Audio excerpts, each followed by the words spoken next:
ప్రియమైన దేవుని సంగమా, ఈ ఆదివారం దినమున దేవుని స్తుతించుటకు, ఆరాధించుటకు, గణపరుచుటకు చేరిన ప్రతి ఒక్కొక్కరికి మన రక్షకుడును ప్రాణ విమోచకుడైన యేసుక్రీస్తు నామమున వందనాలు తెలియజేస్తున్నారు. అందరు బాగా క్షేమంగా ఉన్నారా? గడిచిన సోమవారం నుంచి ఈ ఆదివారం వరకు అందరు బాగా క్షేమంగా ఉన్నారా? ఏమన్నా అనారోగ్యంగా ఉంటారా? అందరు బాగానే క్షేమంగా ఉన్నారా? ఏమైనా సమస్యలు ఉన్నాయా? ఎవరికైనా ఏం లేవా? ఈ వారం అంతా సమస్యలు ఉన్నాయా? ఎవరికైనా లేవా? అనారోగ్యాలు ఉన్నాయా? లేవా? కొంతమందికి ఉంటే కొంతమందికి ఉండవు. కొంతమందికి అనారోగ్యం వస్తుంది, కొంతమందికి రాదు. ఒక్కొక్కరి శరీరం ఒక రకంగా పనిచేస్తుంది. ఇవన్నీ మామూలే. కానీ పోయిన వారం నుంచి ఈ వారం వరకు ఎవరైనా మిమ్మల్ని గద్దించినారా? ఈ మధ్యకాలంలో ఈ వారంలో ఎవరైనా మిమ్మల్ని గద్దించినారా? ఇంట్లో కానీ బయట కానీ గద్దించినారా లేదా? మనిషికి అన్నిటికంటే ఇష్టం లేనిది ఏదంటే గద్దింపు అంటే ఇష్టం లే. ఎవరైనా గద్దించినారనుకో ఎట్లుంటుంది ముఖం? ఇంట్లోనే గద్దించినారనుకో, భార్యని భర్త గద్దించినాడు, భర్త భార్యని గద్దించింది, భార్య భర్తను గద్దించినారు, పిల్లల్ని తల్లిదండ్రులు గద్దించినారు. అప్పుడు ఎట్లుంటది? గద్దింపు అంటే ఎవరికి ప్రేమ? గద్దింపు అంటే ఎవరికి ఇష్టమా అని అడుగుతున్నా. అందరికి ఇష్టమా? గద్దింపు అంటే ఎవరికి ఇష్టంలే. మెచ్చుకోవడం అంటే చాలా ఇష్టం. మెచ్చుకున్నాం అనుకో,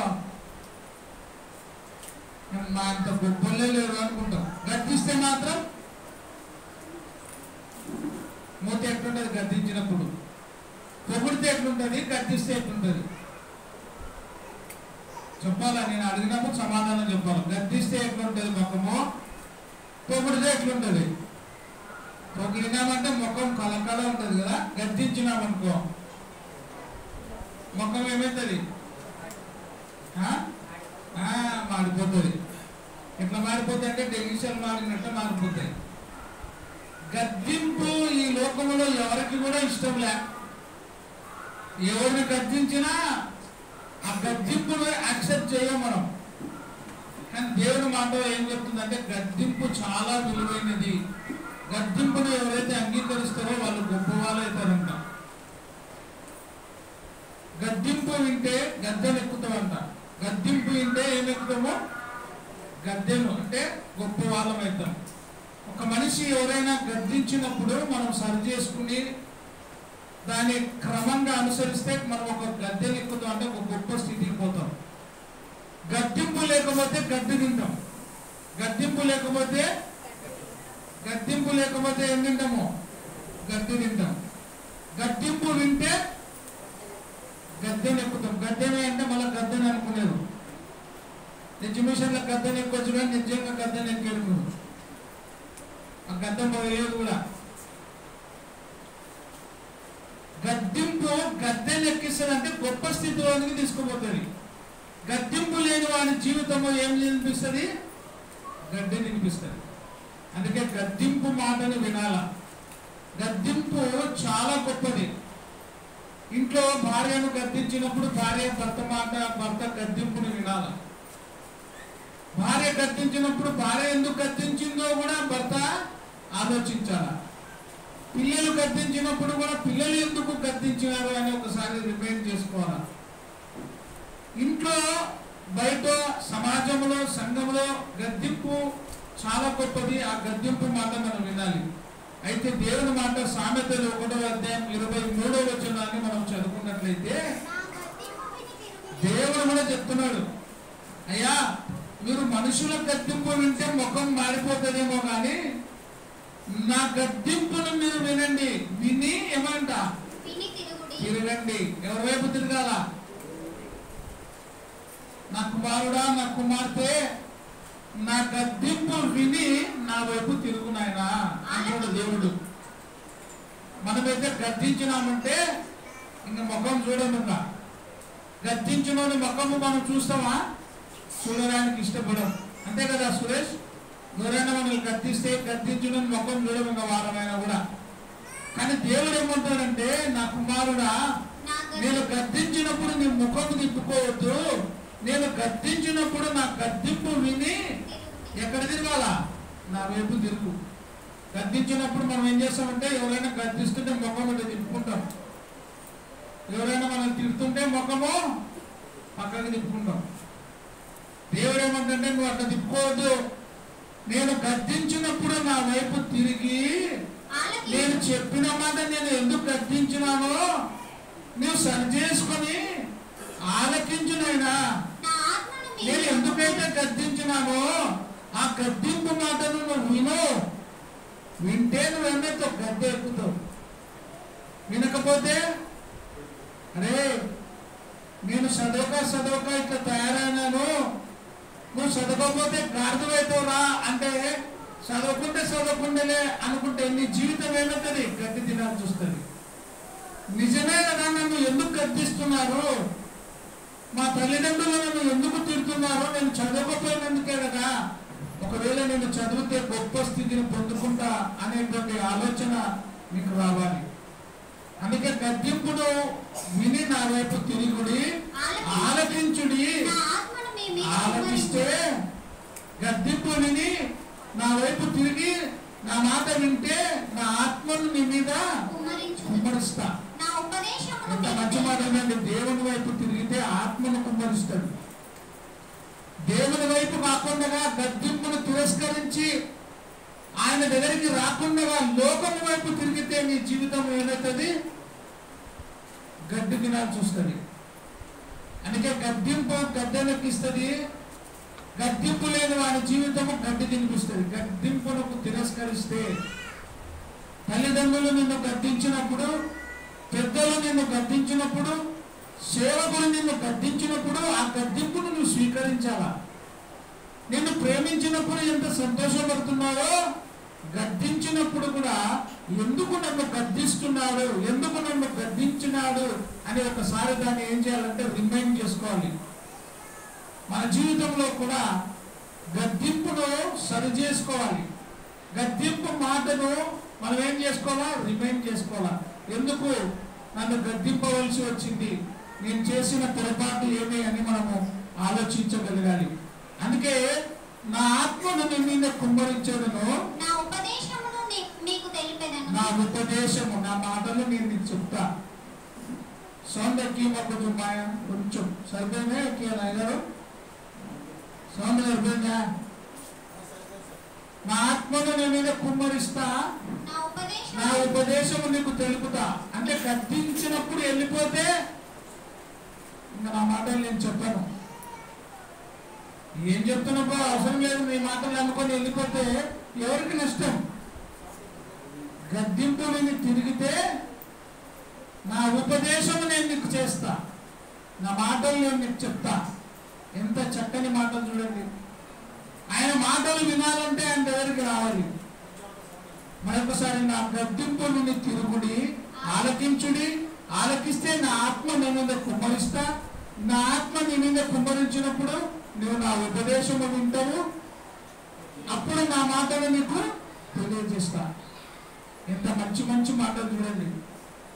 యోబు గ్రంథము దానికి చదవడానికి ముందుగా 30 వచనం చదవడం. సామెతలు 1:30.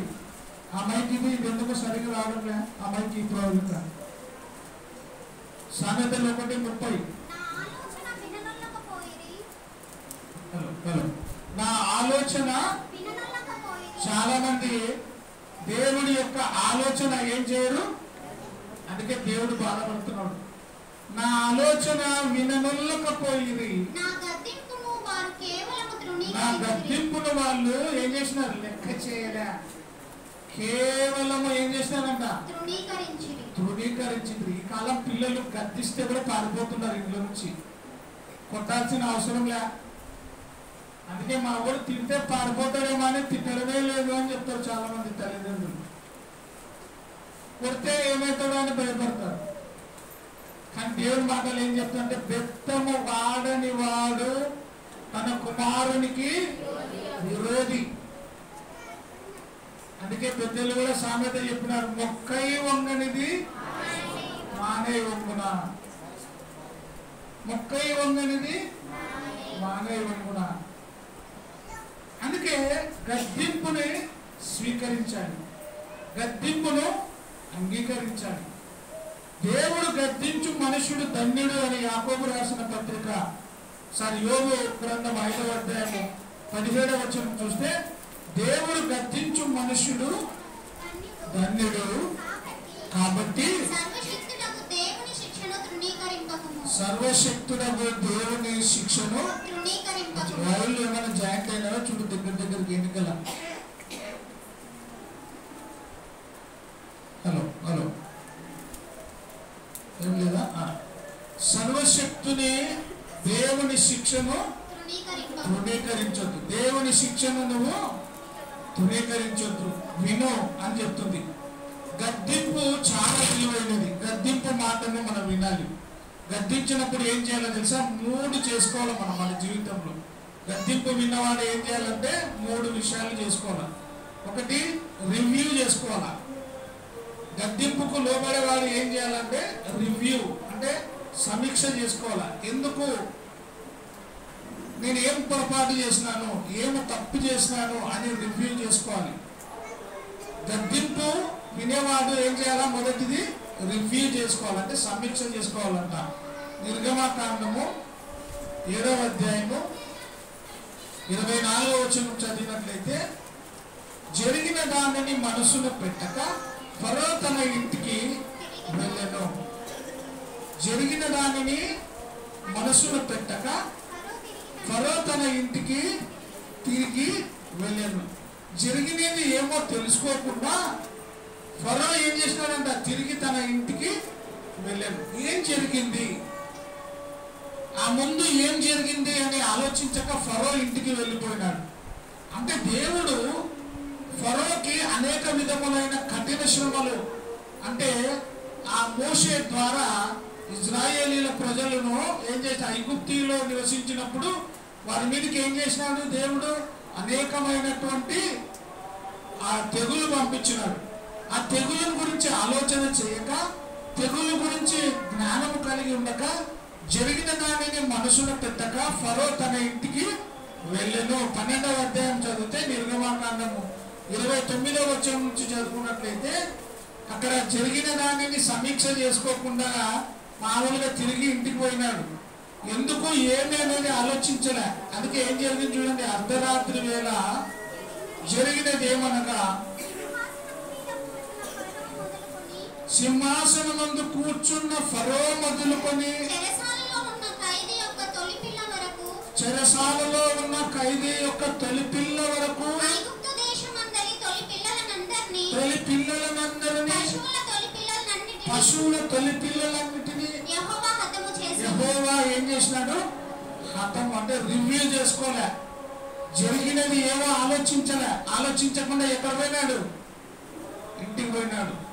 అరే ఎందుకు ఈ విధంగా జరిగింది, నేనేమైనా సరి చేసుకోవాలా అని సమీక్ష చేసుకోకుండా, ఆలోచించకుండా, గద్దింపుని వినకుండా వెళ్ళి ఇంట్లో వెళ్ళిపోయినాడు. అందుకే చిన్న పిల్లలు మొదలుకొని ఐగుప్తు దేశం అందరి తొలి పిల్లలందరినీ, పశువుల తొలి పిల్లలన్నిటినీ యెహోవా హతము చేసెను.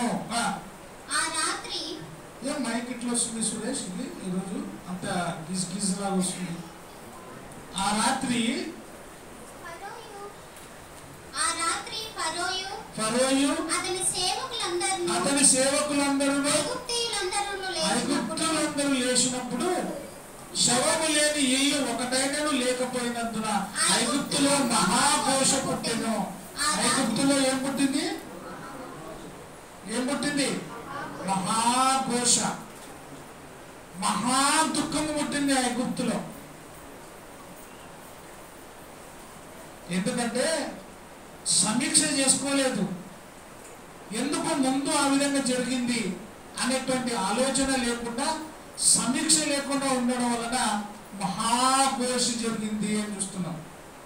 మన జీవితంలో కూడా ఎందుకు ఈ విధంగా జరిగింది, నాకు ఎందుకు ఈ గద్దింపు అని ఒకసారి ఆలోచన చేసుకొని పోవాలి.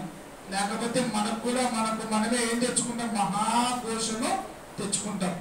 లూకా సువార్త 15వ అధ్యాయం చదువుకుంటే 16వ వచనంలో కూడా సమీక్ష చేసుకోవాలి. గద్దింపులో మనం ఏం చేయాలా? సమీక్ష చేసుకోవాలి. చిన్న కుమారుని యొక్క మనసు గద్దింపు చేసింది, అతని మనసు హెచ్చరిక చేసింది. నువ్వు చేస్తున్నది తప్పు, నీ తండ్రిని విడిచి వచ్చినది తప్పు అని అతని మనసు అతని హెచ్చరిక చేసింది. చూడండి 15వ అధ్యాయము 16వ వచనం నుంచి. వాడు పందులు తిన పొట్టుతో తన కడుపు నింపుకొని ఆశపడను గాని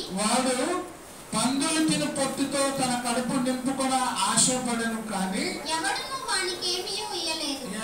వానికేమీ ఇయ్యలేదు. అప్పుడు వాని మనసు ఏమైంది?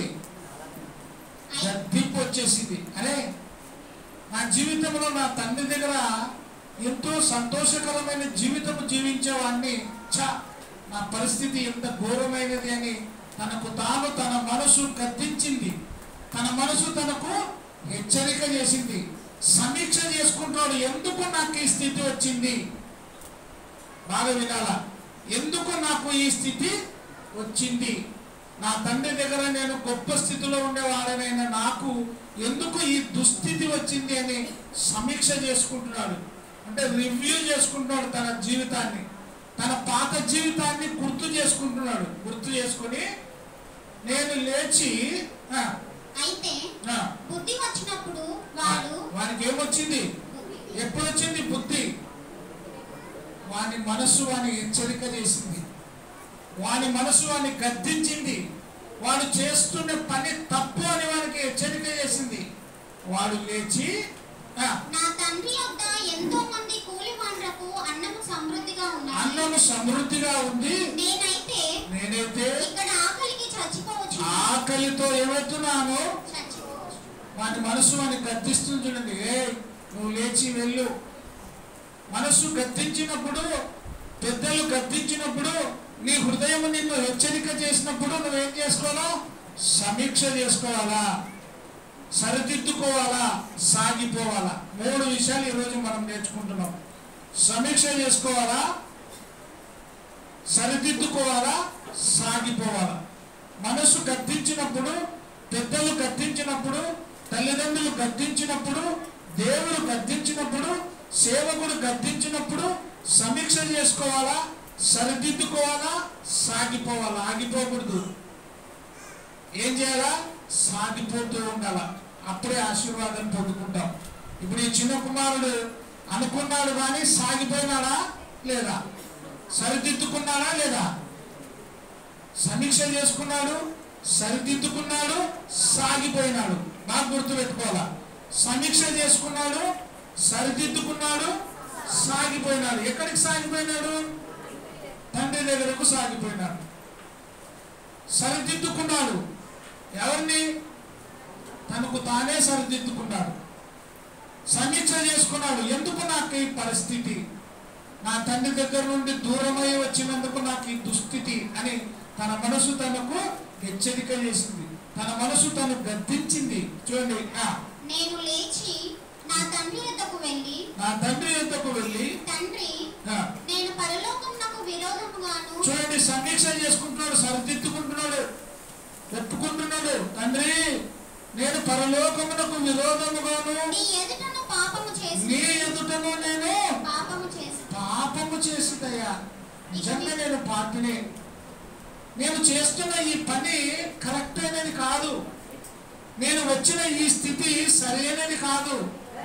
నేను సరిదిద్దుకొని సరైన ప్రదేశానికి వెళ్ళాలి అని నిర్ణయించుకున్నాడు. సాగిపోతున్నాడు. చూడండి, ఇక మీదట కుమారుడని అనిపించుకున్నటకు నేను యోగ్యుడు. ఇది కరెక్ట్. Thank you Suresh. నీ కుమారుడని అనిపించుకున్నటకు నేను ఎవరు కాను? యోగ్యుడను కాను. హెచ్చరిక అయిందా కాదు తన మనసుకి? మనమైతే నిజంగా నన్ను గద్దించినాడు కదా అని మనం కూడా సరి చేసుకోవాలి. కొంచెం తగ్గి సురేష్.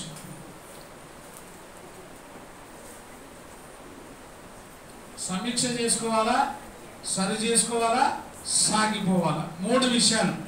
సమీక్ష చేసుకోవాలా, సరిదిద్దుకోవాలా, సాగిపోవాలా. ఈ చిన్న కుమారుడు సమీక్ష చేసుకుంటున్నాడు తనకు తానే, ఎందుకు నాకు ఈ దుస్థితి వచ్చింది అని తన వెనకటి జీవితాన్ని గుర్తు చేసుకుంటున్నాడు. తన జీవితాన్ని దిద్దుకున్నాడు, తండ్రి దగ్గరికి సాగిపోతున్నాడు. గద్దింపు నిన్ను గద్దెనెక్కిస్తుంది, గద్దింపు లేని జీవితం నిన్ను గడ్డి తినిస్తుంది. అతని హృదయం గద్దించినప్పుడు అతను దిద్దుకొని సాగిపోక ఉండింటే అతని జీవితం ఏమైంది? పందుల పొట్టు తిని బ్రతికేవాడు. ఎప్పుడైతే ఆ స్థితిలోనికి వెళ్ళిపోయినాడే, ఆ దుస్థితిలో నుండి గొప్ప స్థితిలోనికి పోయినాడు. తండ్రి దగ్గరకు ప్రయాణం అయిపోయినాడు. చూడండి, అప్పుడు మరలా వానికి ఏ స్థితి వచ్చింది? గొప్ప స్థితి వచ్చింది. అప్పుడు ఏం కలిగింది? 22వ వచనం చదువుకుందాం. అయితే తండ్రి తన దాసులను చూచి ప్రశస్త వస్త్రము, అంతకుముందు వానికి ఏం లేవు? ప్రశస్త వస్త్రాలు లేవు. వాడి పరిస్థితి, దుస్థితి మారిపోయింది. వాడు పందుల పొట్టు తినే దాని దగ్గరికి వెళ్ళాలంటే వాడి బట్టలు కూడా మాసిపోయి ఉంటాయి. వాడు దగ్గరికి వచ్చినప్పుడు తండ్రి వానికి ప్రశస్తమైన వస్త్రములు తొలగించి చేతికి ఉంగరము పెట్టి పాదములకు చెప్పులు తొలగించినాడు. వాని దుస్థితి ఏమైంది? ఉన్నతమైన స్థితిగా మారింది. గద్దింపును విన్నవాడు ఏమైతాడు? గద్దెనెక్కుతాడు. గద్దింపును తిరస్కరించిన వాడు గడ్డి తింటాడు. తన మనసు గద్దించినప్పుడు తాను దిద్దుకున్నాడు, సాగిపోయినాడు. దిద్దుకున్నాడా లేదా? ఎక్కడికి పోవాలనుకున్నాడు? మన ఒక పిల్లోడు వెళ్ళిపోయిన ఇంట్లో నుంచి. ఎక్కడ పోయినావా అంటే, ఆకలి అవుతుంటే రైల్వే స్టేషన్లో ఉన్నా నేను, నా దగ్గర 10 రూపాయలు మాత్రమే ఉన్నాయి. ఆ హోటల్ దగ్గరికి పోయి అన్నం అడిగితే ఆ 10 రూపాయలు ఇస్తే నాకు పెట్టలేదు. చివరికి రాత్రి 11:30 గంటలకి ఆ 2 సమోసాలు మిగిలితే ఆ సమోసాలు ఇచ్చినాడు. ఆ సమోసాలు తిన్నా. మరుసటి రోజు ఆకలి అయినప్పుడల్లా నీళ్లు తాగుతూ వచ్చిన. చాలా ఆకలైంది నాకు, ఏం చేయాలో అర్థం కాలేదు. మళ్ళా నేను ఇంటికి రావాలనుకున్నా, ఇంటికి ప్రయాణమైనా అని చెప్తున్నాడు. అంటే వాళ్ళమ్మ ఎక్కడ కొడతాదేమో, ఎక్కడ వాళ్ళమ్మ గర్జిస్తుందేమో అని భయపడి ఏం చేసినాడు? వాడు పారిపోయినాడు, ఇంట్లో నుంచి వెళ్ళిపోయినాడు. ఇంట్లోకి వచ్చిన తర్వాత వాళ్ళమ్మ మా ఎదురుగానే అన్నం పెడితే వాడు తినే తిండి చూసి కంట్లో నీళ్ళు వచ్చినాయి. 1.5-2 రోజులు, దాదాపు 2 రోజులు ఆకలితో అలమటించిపోయి, ఒక్కరోజు ఆ పూట అన్నం పెడితేనే కడుపు నిండా తినిపోయి ప్రశాంతంగా అడ్డం పడిపోయినాడు పిల్లోడు. పరిస్థితి ఎంత చూడండి. గద్దింపును స్వీకరించాలి. తల్లిదండ్రులు గద్దించిన, పెద్దలు గద్దించిన, భార్య గద్దించిన భర్త సర్దుకోవాలి, భర్త గద్దించిన భార్య సర్దుకోవాలి, కుటుంబము సర్దుకోవాలి. గద్దింపు గద్దెనెక్కిస్తుంది. గద్దింపు లేని జీవితము స్వీకరించకపోతే గడ్డిని తినిపిస్తుంది. ఈ చిన్న కుమారుడు ప్రయాణమే వెళ్ళినప్పుడు అతన్ని సరిచేసుకున్నాడు, సమీక్షించుకున్నాడు, సరిదిద్దుకున్నాడు, సాగిపోయినాడు. అందుకే అతనికి మరలా ఉన్నతమైన స్థితి వచ్చింది. రెండవది సరిదిద్దుకోవాలి. మొదటిది ఏం చేయాలంట? సమీక్ష చేసుకోవాలి. రెండవది సరిదిద్దుకోవాలి. కీర్తనలు 51వ అధ్యాయము 2వ వచనం నుంచి చదివితే దావీదు రాసినటువంటి కీర్తన, దేవా నా పాపము పోవునట్లు నన్ను బాగుగా కడుగు, నా పాపము పోవునట్లు నన్ను బాగుగా కడుగు ప్రభువా, బాగుగా కడుగు ప్రభువా. ఎందుకు?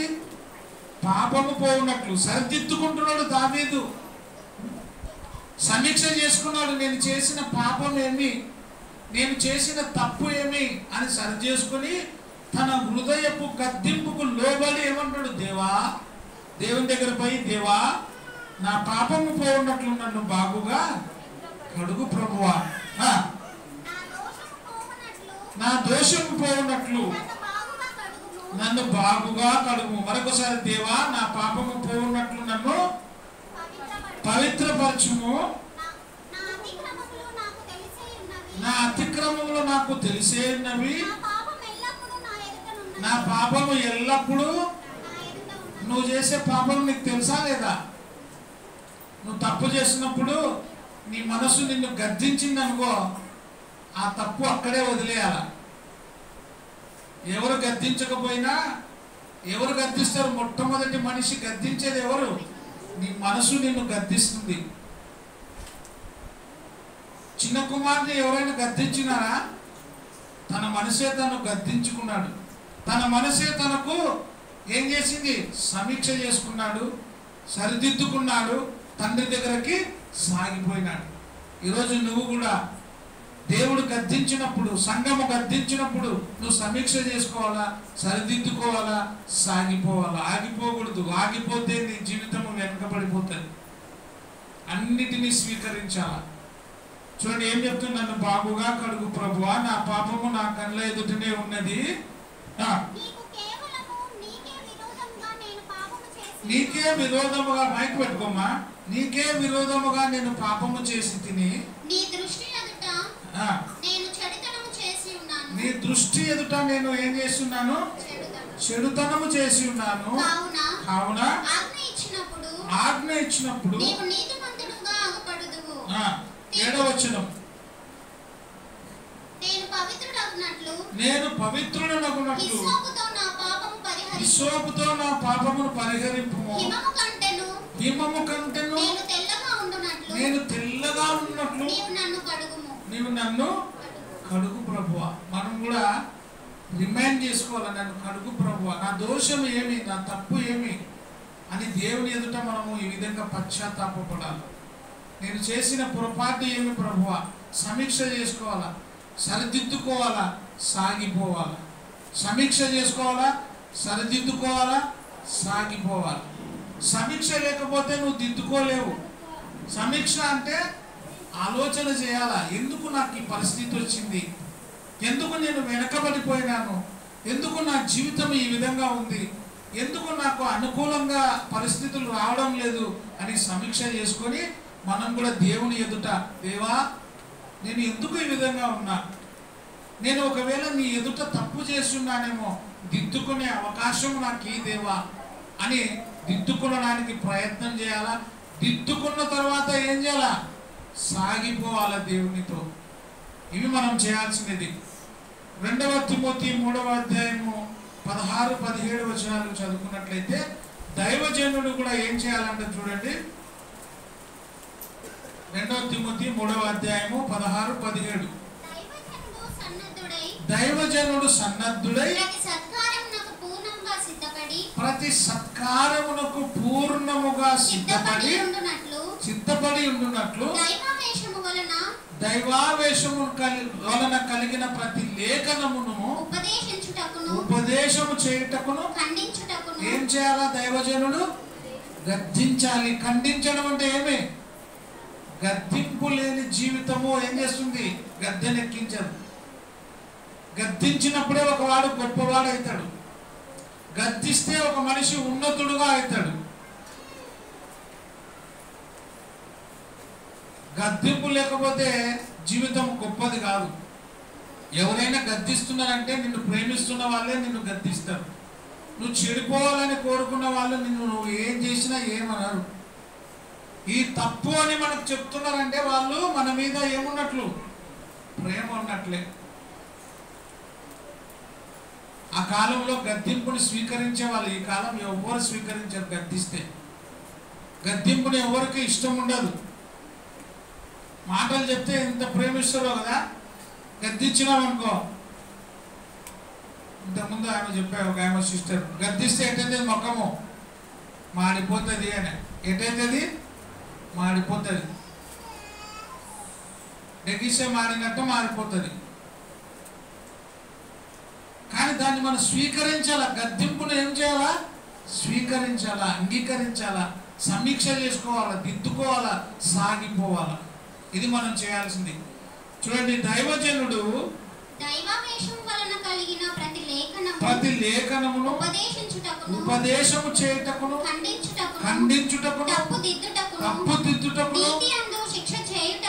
నీతి యందు శిక్ష చేయుటకును ఏమైంది? దీనికి ప్రయోజనమా కాదా? గద్దించడం ప్రయోజనకరమై ఉన్నది. చదవకపోతే ఫెయిల్ అవుతావు చూడు, చదువు. నన్ను ఫెయిల్ అవుతావు అంటావా నువ్వు? ముందు ఏం చెప్పినారు ఆ మాటకు ముందు? చదివితే ఫెయిల్ అవుతాం అన్నారా, చదవకపోతే ఫెయిల్ అవుతాం అన్నారా? చదవకపోతే ఫెయిల్ అవుతావు చూడు, బాగా చదువు. ఖచ్చితంగా చదవకుంటే ఫెయిల్ అనే మాటలో అర్థం ఉందా లేదా? కానీ మనమేమనుకుంటే అన్ని ఫెయిల్ అవుతామని చెప్పే చూడు. ఎందుకు ఫెయిల్ అవుతాం అన్నాడు ముందు? ఆ పాయింట్ చెప్పడం లేదు. ఎందుకు? చదవకపోతే అంటే అర్థమేమి? చదువు అని. చదివితే నువ్వు ఫెయిల్ కావు అని. గద్దింపులో ఏముంటది? సంతృప్తి ఉంటుంది. అవును, నిజంగా నేను చదవడం లేదేమో నేను అప్పుడు ఏమంటారు తెలుసా పిల్లలు? ఇప్పుడు ఇంకా చదవకుంటే ఫెయిల్ అవుతావు చూడండి. నేను చదువుతలే, నా రాత్రి పగులు చూసలేవా నువ్వు? సెల్లులో చదువుతున్నా, ఇంకా బుక్కులో చదువుతున్నా. చదివే ఒక గంట అయినా కూడా ఎట్లా చదవాలా? మనస్ఫూర్తిగా, హృదయపూర్వకంగా, మనసు కలిగి, ప్రార్థన కూడా నువ్వు గంటలు గంటలు చేయాల్సిన పనిలే. నా భాషలో, అర్థమయ్యే భాషలో ఎన్ని మాటలు పలకాలంట? అర్థము కాని మాటలు అనేకములు పలుకుట కంటే అర్థమయ్యే మాటలు ఎన్ని పలకాల? 5 పలుకుతే చాలు. చాలా మంది ప్రార్థన కూడా చేస్తుంటారు. ఏం చేస్తుంటారో ఏమో తెలియదు. స్తోత్రం స్తోత్రం స్తోత్రం, నీకు స్తోత్రం, ఆయనకు స్తోత్రం, ఈమెకు స్తోత్రం. ప్రార్థనలో ఆమె లోపల 1000 స్తోత్రాలు ఉంటాయి. అది కాదు, నువ్వు చెయ్యి, కొద్ది నిమిషంలోనే చెయ్యి, దేవునికి ఇష్టంగా చెయ్యి. ఆ ప్రార్థన దేవుడు నిన్ను అంగీకరిస్తాడు, సమాధానం ఇస్తాడు. గద్దింపు కూడా చాలా చాలా విలువైనది. ఈరోజు మనం నేర్చుకుంటే అదే. గద్దింపు గద్దెనెక్కిస్తుంది. గద్దింపు లేని జీవితము గడ్డిని తినిపిస్తుంది. ఇప్పుడు చాలా మంది చదవని వాళ్ళు, తర్వాత గొప్ప వాళ్ళు కాని చెప్తారు. అప్పుడు చెప్తుంటే వినకపోతే మా సారు ఏమన్నా కొడుతున్నారా, చదువు చదువు చదువు అని. మా అమ్మ బడికాడ ఇచ్చిపెట్టి వస్తుంటే నేను బడిపోకుండా పారిపోతుంది. ఈ గతి వచ్చింది నాకు. కానీ చెప్పొద్దు ఎంతమంది లేరు, చేయొద్దండి. కనీసం బీడీలో పని అయినా నేర్చుకోరా అని బీడీలు వేస్తే కూడా బీడీలో పని చేయకుండా ఆ పని కూడా రాకుండా అన్నతోళ్ళు ఇలా చాలా మంది ఉండరు. ఆకు గిరణికి కూడా రాకుంటే టొంగలు కొడుతుంటారంట అప్పుడు కదా నారాజయ్య? టొంగలు కొట్టేది, వేడీలు వేసేది. ఇప్పుడు కానీ సారులు గర్జించినారనుకో, సారుల మీదనే కంప్లైంట్. అప్పుడు కొడుతుంటే బాగా కొట్టు, బాగా రావాలా చూడు చదువు, నువ్వు ఏం చేసావు సార్, మా పిల్లగారు బాగా చదవాలా అన్నతోళ్ళు. ఇప్పుడు మా ఊరు చదువుతావు లేకుంటే నీకేం బల తిరుగుతున్నావు అంట. నీకేమి మా పిల్లగానే దొరికినాడా నీకు?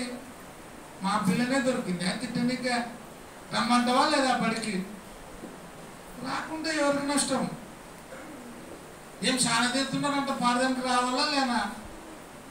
ఆ పారదానికి పోతే అవేం మాటలేనాయన. గద్దిస్తే, సరిదిద్దుకుంటే, సమీక్ష చేసుకుంటే, సాగిపోతే నీకే లాభం. అందుకే ఈరోజు మనం నేర్చుకుంటున్నది సరిదిద్దుకో, సమీక్ష చేసుకో, సరిదిద్దుకో, సాగిపో. ఈ 3 సాగిపోవాలా ముందుకి. గద్దిస్తే నేను బడికే పోనుపో అని పలక పడేసి 10 రోజులు పరీక్ష పోకుండా ఉంటావు. పబ్లిక్ పరీక్ష రోజే అన్ని రాసినావు, పబ్లిక్ రోజు అలిగినావు, పాస్ అవుతుందా అమ్మా ఎవరైనా? ప్లస్ క్వార్టర్లీ రాసినాము, హాఫ్ ఇయర్లీ రాసినాము, కానీ పెద్ద పరీక్షలే రాయలే. ఈ కాలం దొబ్బేస్తున్నారులే టీచర్లు కూడా పాపం, చదువుకున్నా కూడా. 6వ తరగతి 7వ తరగతి చదువుతాను అడగండి, 10వ తరగతి చదువుతాను కూడా మన గేర్లో చాలా మంది పిల్లల్ని 9 గంటల ఎంతరా, 2 9లు ఎంతరా అంటే ఏం చెప్తా తెలుసా? 2 9రా, 2 9 36. 2 9లు ఎంతరా అంటే కూడా ఏం చెప్తాడు వాడు? 2 9 36.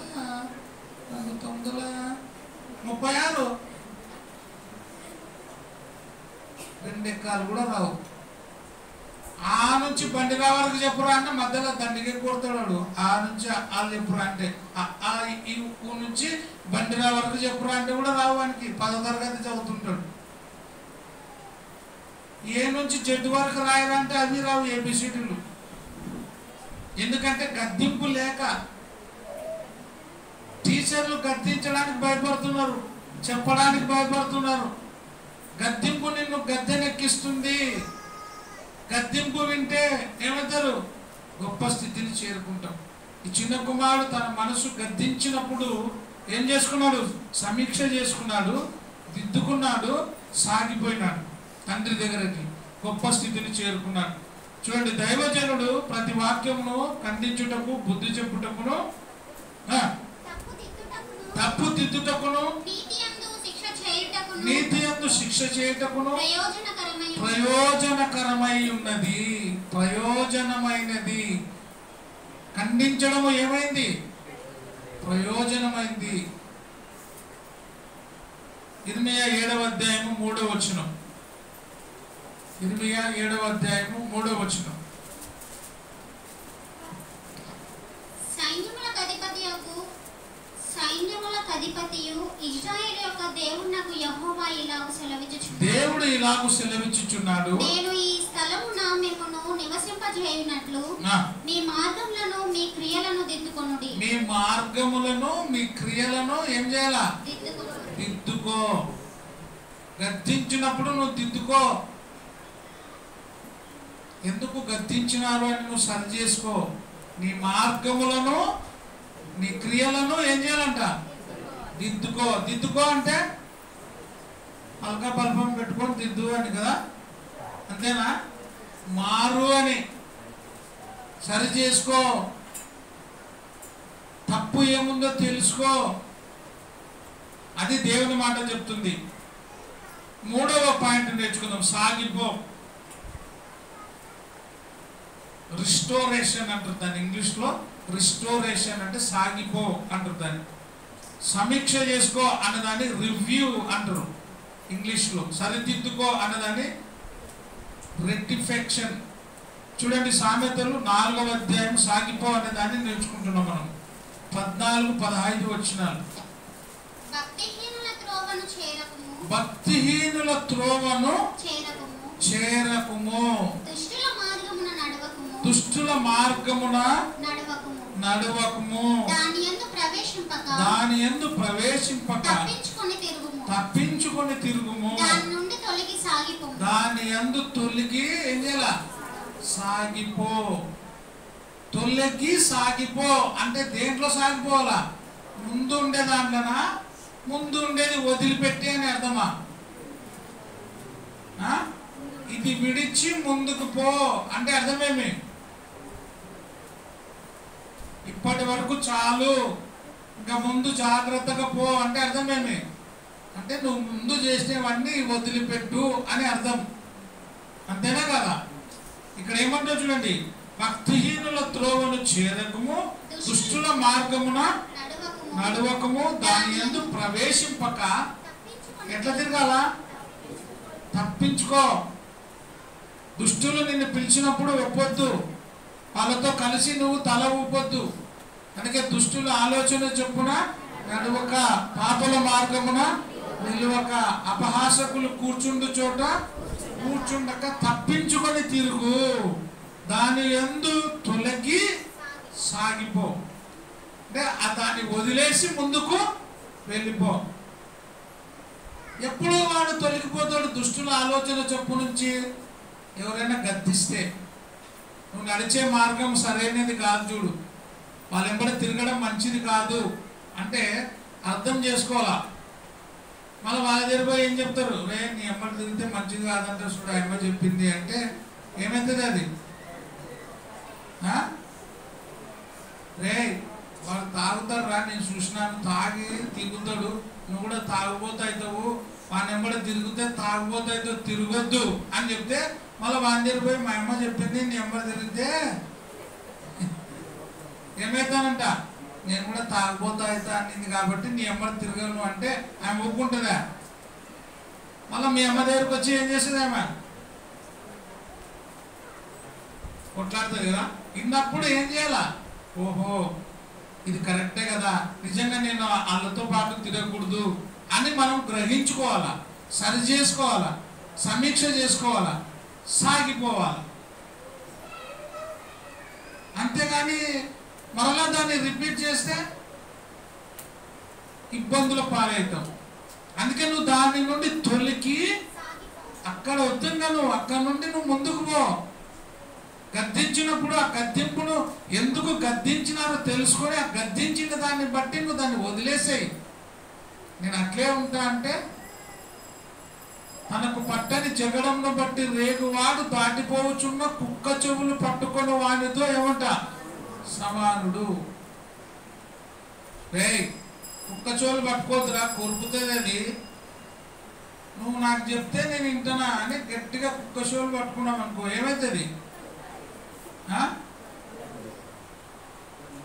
మన కుక్కలు మన కుక్కలు చాలా మంచి కొడుతుంటే కూడా ఏమనవు.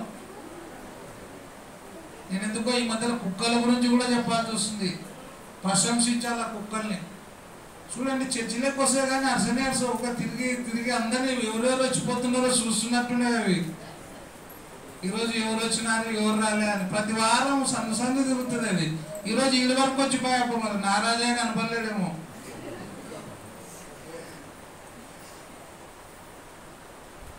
సమీక్ష చేసుకోవాలా, సరి చేసుకోవాలా, దిద్దుకోవాలా. అందుకే తనకు పట్టని జగడమును బట్టి రేగువాడు దాటిపోవచ్చున్నా కుక్క చెవులు పట్టుకొని వాడితో సమానుడు అనే వాక్యం చెప్తుంది కదా. అరే కుక్క చెవులు పట్టుకోకూడదురా, పట్టుకుంటే కొరుకుతుంది అని చెప్తే కూడా గద్దిస్తే కూడా పట్టుకున్నాం అనుకో, ఏమైతుంది? నేను లాస్ట్ వారంలో అనుకుంటా చెప్పినది. పాముకి ఎక్కడుంటుంది విషయం? నాలుకల తలలో ఉంటుంది అంటారు. తేలుకి తోకల. చాలా మంది తెలుసు, చాలా మంది తెలియదు చిన్న పిల్లలకి. తేలు గురించి కూడా పాఠాలు ఉంటుండే అప్పుడు. మనిషికి ఎక్కడ ఉంటుంది విషయం? మొత్తం పయంతా విషయమే. పాము కొరికితే మందు ఉంది, కుక్క కొరికితే సూదులు ఉన్నాయి, మనిషి కొరికితే ఒకడు పోయిన నెల అనుకుంటా పేపర్లో చూసిన, పాము కొరికిందని పామునే కొరికినాడు పట్టుకొని. పాము వచ్చి వీని కొరికితే వీని కోపం వచ్చి ఏం చేసినాడు? పామును మళ్ళా రివర్స్ కొరికినాడు. పాము కంటే ముందు వీడు చనిపోలే, వీనికంటే ముందు పామే చనిపోయింది. అంటే మనిషి విషయం ఎంత ఘోరమైనది చూడండి. ఆ పాము ఇమ్మీడియట్లుగా ఒక 10 నిమిషాలకేమో చనిపోయిందంట. వీని హాస్పిటల్ తీసుకుపోతే హాస్పిటల్ తీసుకుపోయినాక గంటకు చనిపోయాడు. అంటే ఏది విషమైన మనిషి, ఏది విషమైనది? మనిషి చూపు కూడా విషమైనదే. కొంతమంది చూపు చాలా విషమైనది. కొంతమంది దావీదు మీద సౌలు చూపు ఏ చూపు ఉందంట? విషపు చూపు. అబ్బాయి ఏం చూపురా నాయనా అది అంటుంటారు కదా. పిల్లల్ని చూడండి, చూపుతోనే భయపడేయచ్చు. చిన్నపిల్లల్ని ప్రేమగా చూసినాం అనుకో నీ దగ్గరకు వస్తుంది, అదే బిర్రుగా చూడు. కళ్ళతోనే, మనుషులు కూడా అంతే కదా, కళ్ళతోనే భయపడిస్తారు. కొంతమంది అంటుంటారు ఎందుకో ఏమో ఎప్పుడు నా పిల్లే చూస్తుంది, ఎందుకో చూస్తుందో ఏమో, ఎందుకు చూస్తుంటారో మళ్ళా. అట్ట పోయేటప్పుడు చూస్తుంటారు, ఇట్లా పోయేటప్పుడు చూస్తుంటారు. అది ఏ చూపు? మంచి చూపు అయితే పర్వాలే. కొంతమందికి ఏ చూపు ఉంటుంది? అది విషపు చూపు. అందుకే దేవుని మాటలో ఏం చెప్తుంటే దాన్ని విడిచి సాగిపో. ఏదైతే నిన్ను గద్దిస్తుందో ఆ గద్దింపబడిన విషయం ఏదో దాన్ని విడిచిపెట్టి ముందుకి సాగిపో అంటుంది.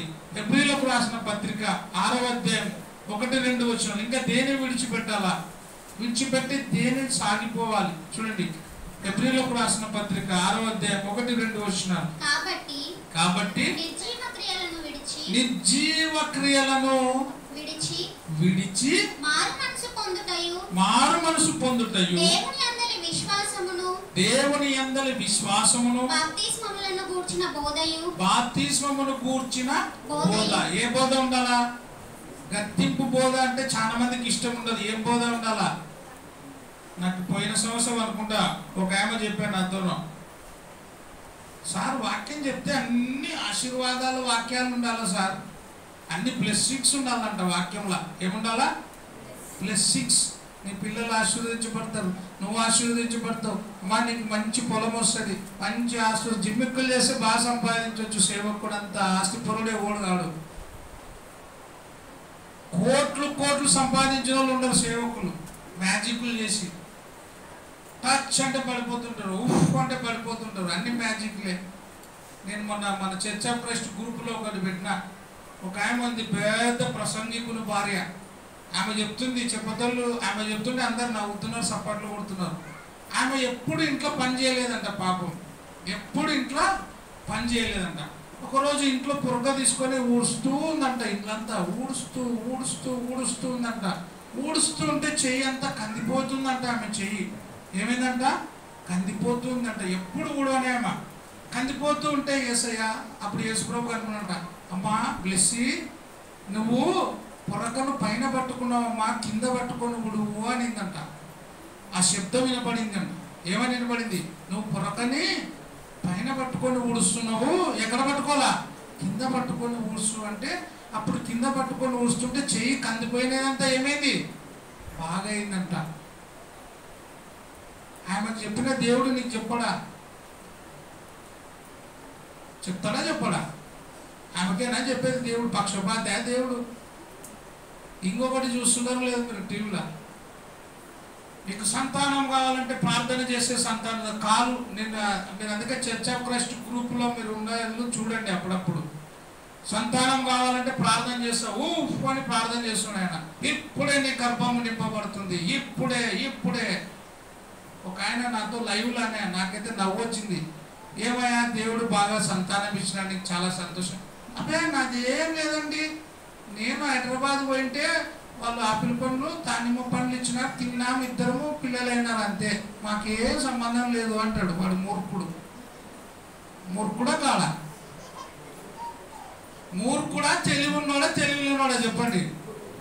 మేము హైదరాబాద్ పోయినాము, వాళ్ళు ప్రార్థన చేసి దానిమ్మ గింజలు ఆపిల్ పండ్ల గింజలు ఇచ్చినారండి. ఆపిల్ పండ్ల ముక్కలు కోసిస్తే ప్రార్థన చేసుకొని యేసు రక్తమే చేయమని తిన్నాము, మాకు పిల్లలైనారు, ఆ దాంట్లో నాకేం సంబంధం లేదు అంటాడు.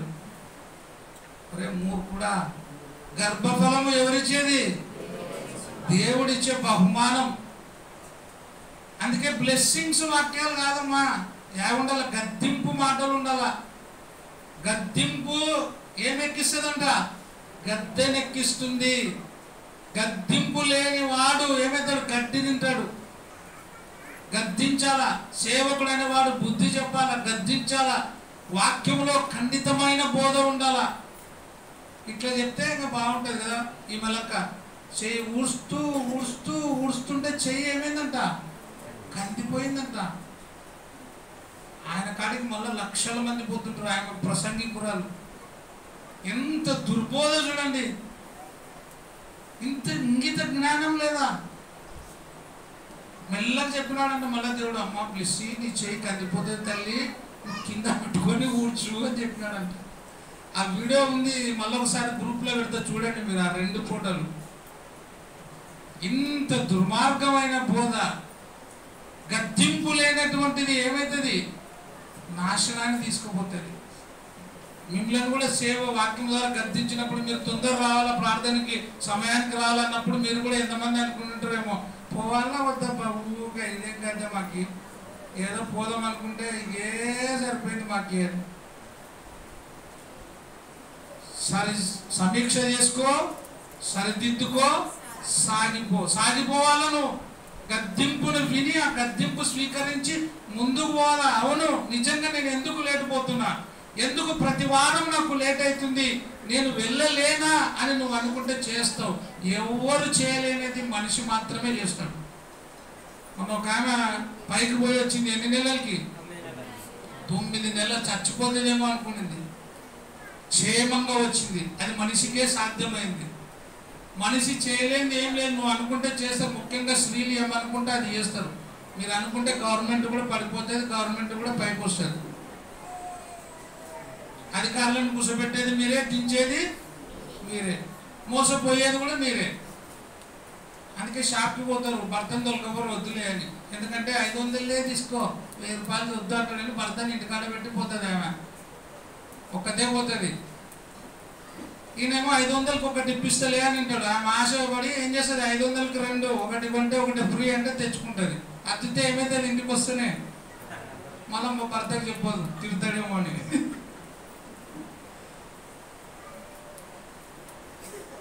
ఇటువంటి మోసపూరితమైనవి ఉన్నాయి ప్రపంచంలో. అందుకే సాగిపోవాల, గద్దింపును స్వీకరించాలా, గద్దింపులు. అందుకే సరిచేర్చడం ఏమంటాడు, నిర్జీవ క్రియలను విడిచి మారు మనసు పొందేటువంటి బోధ, మారు మనసు పొందుటయు దేవుని యందలి విశ్వాసము బాప్తిస్మమును గూర్చిన బోధ. మీరు పోండి, ఎక్కడ కూడా బాప్తిసం ఇచ్చి ఉంటారు, ఎక్కడెక్కడో పోతుంటారు, అందరిని చూపించి ఇదంతా మా సంఘమే, లక్షల మంది వస్తున్నారు, ఇసుకేసే రాదు, వాడు ఒక్కరిని కూడా బాప్తిసం ఇచ్చింటాడు. బాప్తిస్మమును గూర్చినటువంటి బోధ, హస్త నిక్షేపణమును, మృతుల పునరుత్థానమును,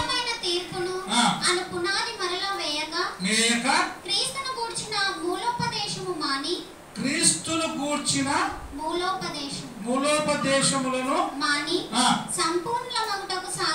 సంపూర్ణముల మగుటకు ఏం చేయాలా? దేంట్లో సంపూర్ణము? అన్నిట్లో సంపూర్ణం ఉంటాం, కానీ క్రీస్తులో వెనక ఉంటాం. మనం ఎక్కడ వెనక ఉంటాం? దేవునిలో వెనక, అన్నిట్లో ముందు. కాబట్టి మనం ఎక్కడున్నామో ఒకసారి ఆలోచన చేసుకోవాలి. గద్దింపునకు లోబడి ఉండాలి అని మనం చూస్తాం కదా. 1 తిమోతి 5వ అధ్యాయము 20వ వచనం, ఇంకా 2 వచనాలు చదువుకొని ముగించుకుందాం. 1 తిమోతి 5:20. పాపము